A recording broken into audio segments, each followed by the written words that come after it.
To this now, the cost of electricity and the impact of it has come into focus once again as the power utility has applied to NERSA for a tariff increase next year.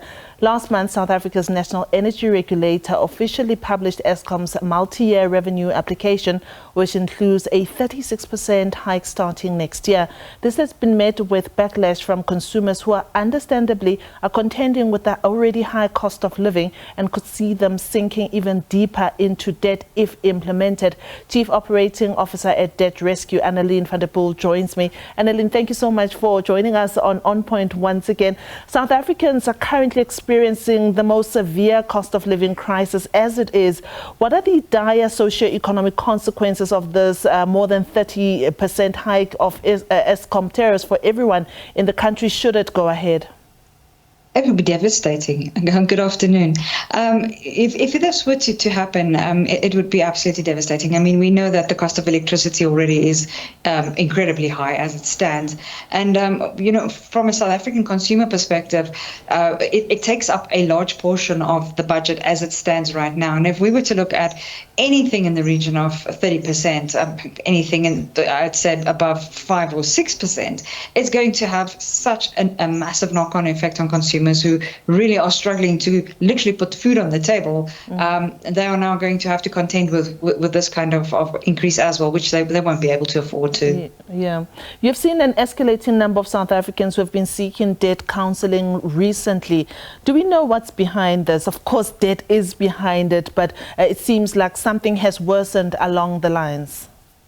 Well, I think, we've got to be realistic. It's only been, 2 sessions now, 2 months where we've seen CPI come down. And by down, meaning that it's now where the Reserve Bank wants it in that middle band. But being honest and realistic with ourselves to mean that the cost of living still continues to increase. It's just increasing at a slower rate. And unfortunately, the interest rate reduction we saw, many consumers have realized it did not bring the significant impact on their budgets that they'd hoped for. I mean, somebody with a 1 million rand bond is seeing a saving of about 174 rand.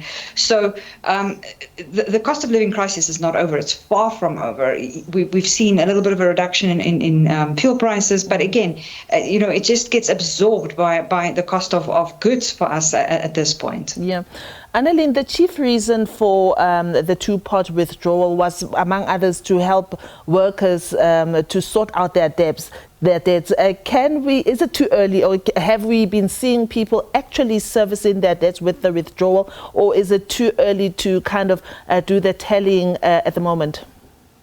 I think it is a bit too early to say. We know that there's been a lot of inquiries of people, wanting to understand, can they, how much can they, etc. But I think there's still a lot of education that needs to happen so that people completely understand what it is that they're entitled to. Because, for example, the maximum amount that is available at its inception on 1 September was 30,000 rand, 10% or a maximum of 30,000 rand. So it wasn't 1/3 of everything you had up until now. And then the second part is remembering that it's getting taxed, and that even if you qualify for the maximum, you are going to be taxed at your specific tax rate. Yeah. So ultimately, for many consumers, though it might seem like a way out, for the majority, unfortunately, it's going to be a drop in the ocean.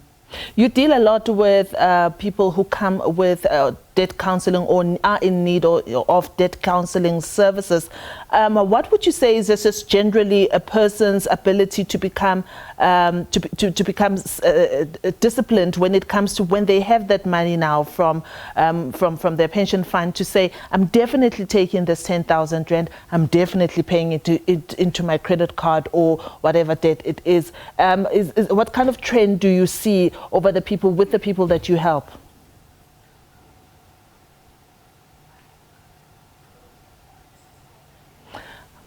Annaline doesn't seem to be hearing us. The gremlins have gotten into the system, but we're really keen to hear with the debt counseling service that they provide to find out just what the rate of discipline is among people when they do have those the extra amount of money to actually pay towards towards their debt.